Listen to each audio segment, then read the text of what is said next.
Can you guys give up your living space for me? It's really cramped with 3 kids, you know? Out of the blue, my sister-in-law showed up at our 2-family home, where my husband and I were living with his parents, bringing her kids along. Both my husband and I were dumbfounded by my sister-in-law's outrageous demand. Lost for words, we were even more shocked when my in-laws took her side. The space you guys are living in is too big for just the 2 of you, isn't it? It's only right as human beings to give it up for this girl and her 3 growing kids. You 2 would be just fine in a storage room. I couldn't take their selfishness anymore. I was at the end of my rope. I needed to bring down divine retribution on them for their selfishness. Determined internally, I responded with a blank expression on my face. All right. As you wish, my husband and I will leave this place. With that, I took my husband's hand, and we moved out of the 2-family home to a modest apartment. A few days after moving, I received a call from my sister-in-law on my smartphone, and instinctively answered. What pierced my ears was the desperate shouting of my sister-in-law. What is this all about? I just got a notice to vacate from the real estate agency. You know something about this, don't you? What did you do? And that was my revenge against them, who had taken over our home. My name is Emily. I'm a remote worker in my 30s, living with my husband, Michael. We met through a blind date. I had been a remote worker for a long time before getting married, and not having many opportunities to meet men, my worried parents set up the blind date without telling me. Initially, I was confused and thought it was none of their business, but the man I met was surprisingly pleasant. We hit it off as we found common topics to talk about, and that led to dating and eventually marriage. The man who became my husband is somewhat timid, but he's a kind person and very reliable. For someone like me, often described as assertive yet inflexible, he has a lot of qualities that I lack. Life with him was going smoothly. His parents lived in the next town over.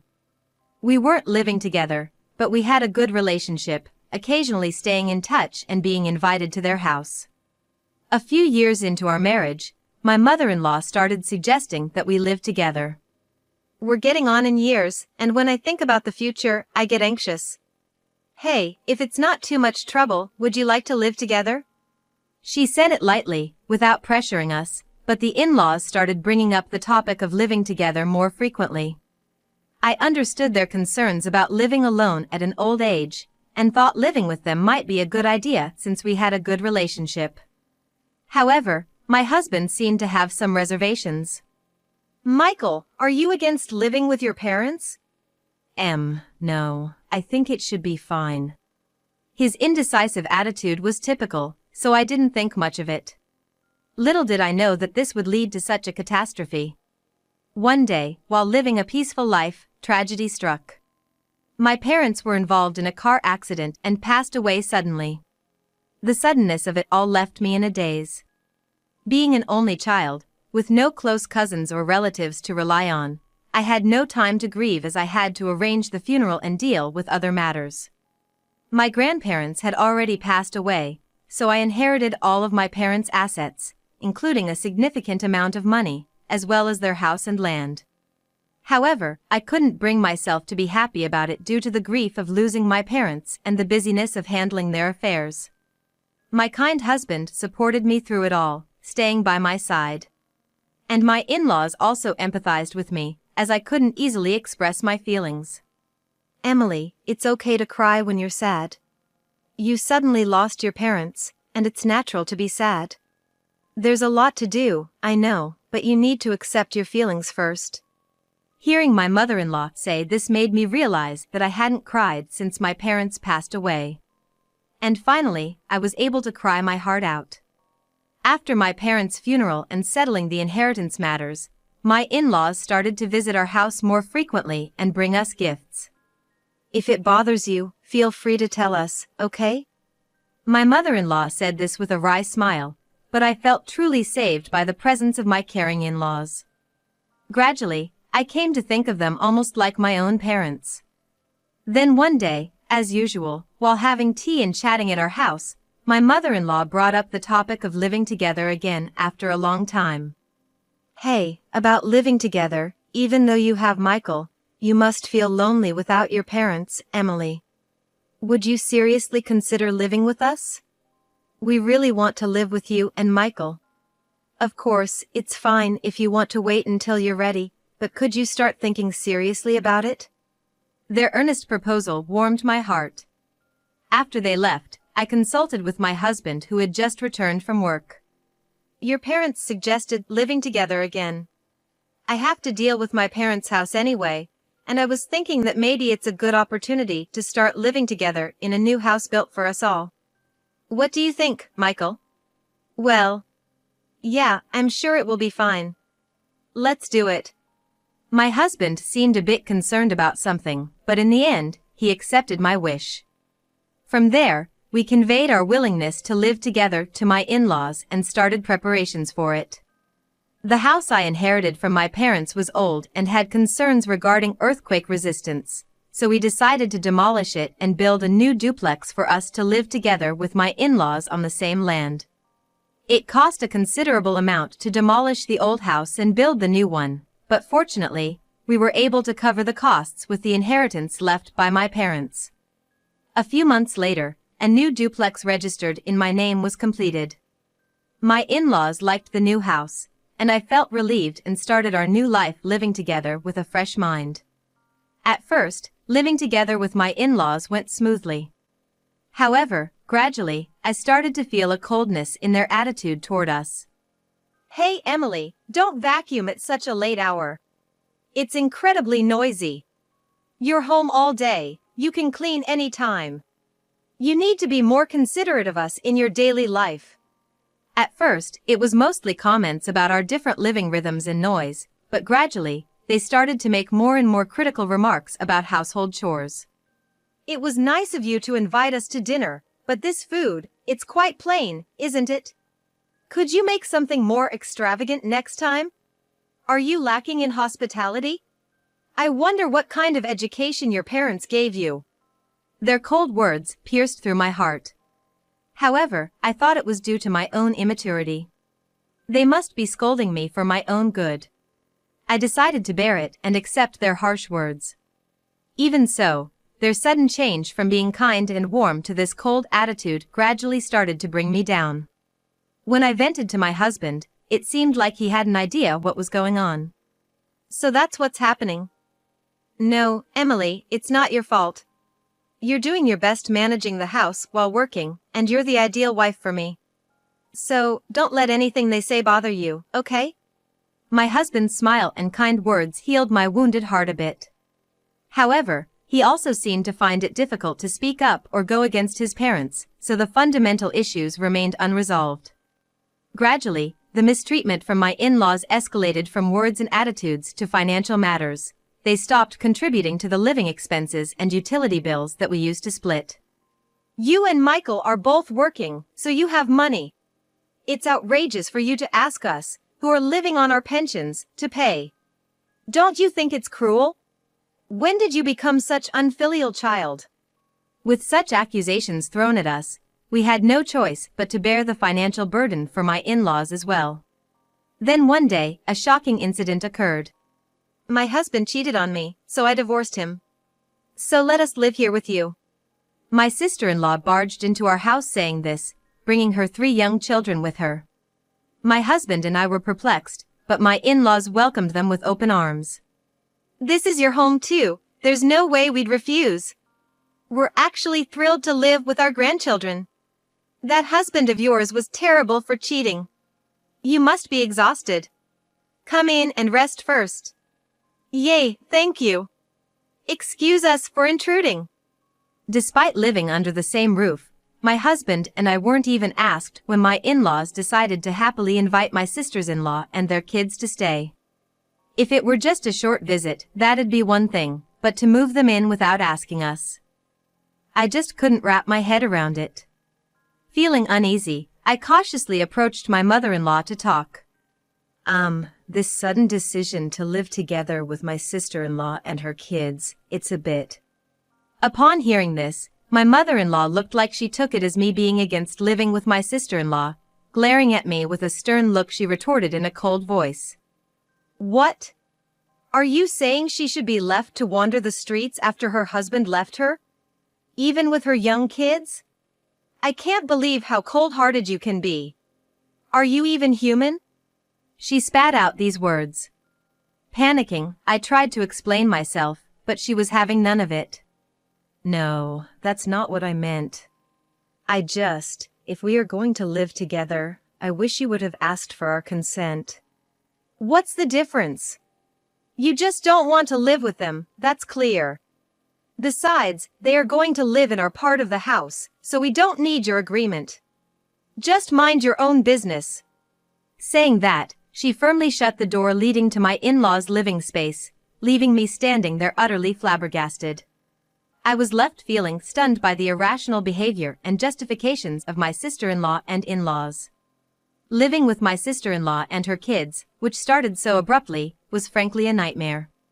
Her kids would freely enter our living space, running around, making noise, and sometimes breaking things. They didn't listen no matter how many times we told them not to come into our room, and my requests for my sister-in-law to scold them were bluntly dismissed. What?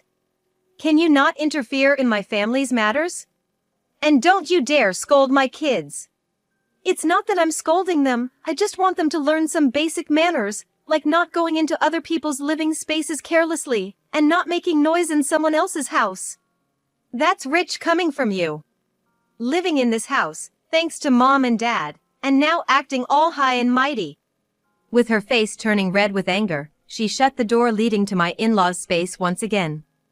It seems she has misunderstood that the house is owned by my in-laws, but I couldn't find the courage to correct her. In the end, nothing changed about the kids' behavior. They would barge into my workroom, disturbing my work, making both my professional and personal life chaotic. I was slowly losing my mind due to the daily commotion. Observing the kids, I noticed something. At first glance, they seemed well-dressed, but upon closer inspection, I saw their teeth were riddled with cavities, their nails were bitten down and rough. It was clear they weren't being properly taken care of. Together with their lack of manners, it was apparent that my sister-in-law wasn't taking proper care of them. And my in-laws, perhaps too soft on their grandchildren, didn't seem to be correcting them at all. Ever since my sister-in-law and her kids came, our lives have been turned upside down. I'm really at my limit. Exhausted, I opened up to my husband, who finally shared his long-standing concerns. It seems that my in-laws have always favored my sister-in-law, leaving my husband feeling neglected for a long time. However, my in-laws have a great public image, never letting anyone catch a glimpse of the discord within the family or their own unpleasant traits, always appearing as a happy family of four. After getting a job, my husband moved out and started living on his own, and that's when his parents' attitudes softened, showing more kindness and consideration. This kind demeanor extended to me after marrying him, leading us to believe they had turned over a new leaf. But since we started living together, my in-laws' attitude has been just like when I was a kid. While they dote on their daughter, they don't care about my husband at all. Instead, they look down on him and treat him coldly. This behavior and attitude became more pronounced around the time they accepted their daughter moving in, and my husband realized that his parents' true nature hadn't changed since his childhood. It seems that whether or not they're living with us determines how my parents behave outwardly. If we're not living together, they treat everyone nicely with a perfect facade, but their true colors show when we live under the same roof. I'm sorry for not realizing this sooner and making you go through such a hard time. My husband said, his eyes teeming with tears. Hearing this confession from my husband was a shock to me. I could never have imagined that the kind in-laws I knew before we moved in were just a facade, and that they had been looking down on me all along. I had started to suspect something from their recent attitudes, but hearing the truth made it all the more heartbreaking. However, my husband was a victim just like me, even though he kept silent about it. I couldn't bring myself to be angry at him. Thank you for telling me. It's not your fault, Michael, so please don't apologize. Understanding the true nature of my in-laws, I suddenly felt the inferiority I had towards them vanish. From then on, I secretly began preparing to leave and escape from my in-laws and sister-in-law whenever necessary. A few weeks later, on a holiday, as my husband and I were relaxing in the living room, my sister-in-law made an outrageous suggestion. "The place where Mom and Dad live is too cramped. We can't let the kids live freely there. So, how about you give us your living space?" "Wait, are you telling us to leave this house?" Stunned by my sister-in-law's absurd demand, both my husband and I were taken aback. My sister-in-law just snorted in derision. "Oh, even a fool like you gets it. That's right, I'm telling you to leave this house." As I was at a loss for words, my mother-in-law appeared behind my sister-in-law. "The space you guys are living in is too big for just the two of you, isn't it? It's only natural as human beings to give it to this girl here, who has 3 growing kids, don't you think?" My mother-in-law said, smirking. I couldn't hold back any longer and argued back. "That's absurd. This is our home too. Where are you telling us to live?" "I don't care about that. Maybe you can live in a storage room?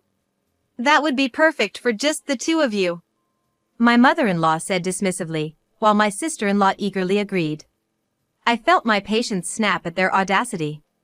I couldn't take it anymore. I had to mete out divine punishment to these women who did whatever they pleased. Determined in my heart, I responded with a neutral expression. "Fine, we'll leave. But we can't move out right away, so please give us a week. We'll be out of here just like you want in a week's time." Saying that, I took Michael's hand and turned our backs to my in-laws and sister-in-law, who were squealing with delight. Once we were alone, Michael looked at me with a frustrated expression and apologized. "Emily, I'm sorry. I couldn't say anything." Hearing him say that, I revealed my plan to him. "It's okay, I've got everything planned out." Actually, Michael was surprised, but he agreed to my proposal.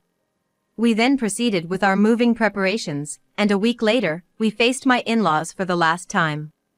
"As you wished, we're leaving this house. In return, we're cutting off all ties with you and your daughter, starting today." My husband declared our decision to sever ties, but my in-laws didn't seem to care at all. "Good, be gone. You were a failure of a son to begin with, you're nothing to us. I feel so refreshed now that the nuisances are gone. This house is finally just for us." Ignoring my triumphant in-laws, Michael and I left the two-family house we had lived in. We moved into a rental apartment we had arranged temporarily. Despite being small, it was a quiet space, and we started our peaceful life together, just the two of us. A few days after moving, I was working from home when I decided to take a break and checked my personal phone, only to notice a slew of missed calls from my in-laws and sister-in-law. Just as I was wondering what was happening, my sister-in-law called again. I answered without thinking, and her shouting voice pierced through my ears. "Hey, what's going on? I just got a message from the real estate agent saying we have to leave. Do you know something about this? What did you do?" Actually, ever since my husband opened up to me about his parents' true nature, I had been preparing to sell the house we lived in with them. I had secretly requested estimates from several real estate agents, selected one, and at the moment they announced they were kicking us out, I went through with the sale. Although the house was newly built and a two-family home, the assessment of the house itself was bargained down.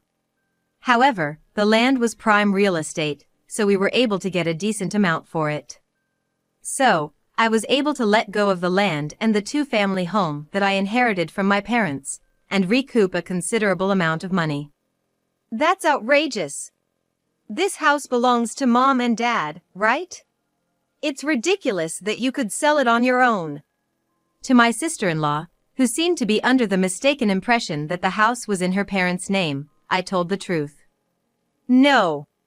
This house was built under my name, so it was mine in both name and reality. I was only renting a part of the living space to your mother and father. Well, now it's someone else's house since I've sold it. What did you say? It seemed like the conversation with my sister-in-law was on speakerphone, as I could hear her and my mother-in-law's astonished voices. The house wasn't under Michael's name. We thought it was under his name, so it would naturally belong to us as his parents. You deceived us, you liar. When you said you were leaving the house, normally, you should have handed over the ownership to us. What an ungrateful, deceitful person. My in-laws and sister-in-law were screaming and hurling abuse. To them, I retorted. That's an awful thing to say. You all made your own assumptions. I just disposed of my own property. So please hurry up and leave. With that, I hung up the phone, ignoring my still yelling sister-in-law and her family. The in-laws, having received an eviction notice from the real estate agent, had no choice but to comply and reluctantly vacated the new home. Rumor has it that, having nowhere to live, the in-laws and sister-in-law's family started living in an apartment. However, the children's pranks and noise were so bad that the neighbors constantly complained. Because of the numerous complaints and the severity of the pranks, the landlord couldn't stay silent, and it seems they were kicked out of the apartment in less than a month. Once again without a place to live, the desperate in-laws stormed into my husband's workplace. Bring out Michael. We are his family, and we have something to talk to him about. Realizing that this was no small matter, the receptionist at the company held my sister-in-law and her family back while discreetly contacting my husband. After receiving the call, my husband explained the situation to his boss, called the police, and had my in-laws and sister-in-law restrained by the police when they arrived. It was after the police arrived that my husband showed himself to his parents. Seeing my husband, my in-laws and sister-in-law, even while being taken away by the police, resisted fiercely and yelled at him.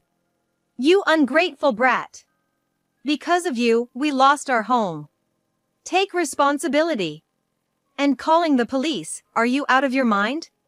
How could you treat your own family like this? Facing his desperate parents and sister, my husband calmly declared, I don't have parents or a sister. I used to have people who were my parents and sister, but I cut ties with them a few days ago. You and I are complete strangers now. I simply asked the police to handle the disturbance in our company's lobby. Is there a problem with that? What? At my husband's words, my in-laws were left speechless. While my sister-in-law, until the very end, screamed, You traitor! You heartless man! However, she was eventually shoved into a police car and taken away. While my in-laws and sister-in-law were being interrogated, we met once with my sister-in-law's husband and his parents. From what we heard, it turned out that my sister-in-law was the one having an affair. Moreover, it was her husband who had asked for the divorce, and they weren't officially divorced yet. Considering the whole police situation, my sister-in-law's husband demanded a divorce again. Reluctantly, my sister-in-law agreed, and their divorce was finally finalized. After the divorce, the custody of the children went to my sister-in-law's ex-husband. My sister-in-law's ex-husband, after taking custody of the kids, seemed to have straightened them out with the help of his parents. I've heard they've become very well-behaved children now. After everything that happened, my in-laws and sister-in-law only received a stern warning and were released, and it appears they have started living in a run-down, cheap apartment. It turns out that while living with us, they had been spending lavishly on luxury items while making us pay for living expenses and utilities, which resulted in them having almost no savings left. My sister-in-law, unaware of this situation, was furious. What the heck is this? I wasn't informed about any of this. I was counting on your money for alimony and living expenses. That's none of our business. You're the one who cheated and got a divorce. You should pay your own alimony. You've got no one to blame but yourself. You damn old hag. Even my in-laws, who used to spoil my sister-in-law to no end, seemed to have run out of patience. Now they reportedly argue about money every day. It seems like my sister-in-law has long since lost contact with her affair partner, leaving her with no one to rely on. Out of necessity, she started working a part-time job. However, she seems to be causing a lot of trouble at her workplace, and it's only a matter of time before she gets fired. Despite all of this, my in-laws haven't managed to shake their habit of wasteful spending. They're scraping by, living paycheck to paycheck, with no hope of saving any money, and their financial situation is only getting worse. They're even close to being evicted from their apartment due to unpaid rent. Hearing about the downward spiral of my in-laws through the grapevine, my husband and I used the money from selling the land and two-family house to buy a small, cozy single-family home. Together with my sweet husband, I'm now living a peaceful and happy life every day.